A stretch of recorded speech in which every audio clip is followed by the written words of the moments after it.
मित्रांनो, आज आम्ही चियाच्या राशीसाठी आलेला आहे। तर चिया काल कटिंग करून बाई माणसानं टिकी ठेवून सनी कटिंग झालेला आहे।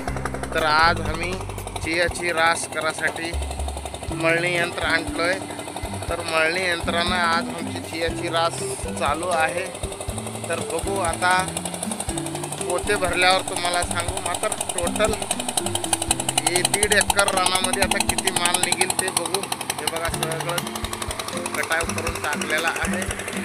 तर आता सध्या आमच्या 2 गडी आणि 6 बायांना रास होऊ लागली आहे। हे बघा मशीन चालू आहे चियाची रास।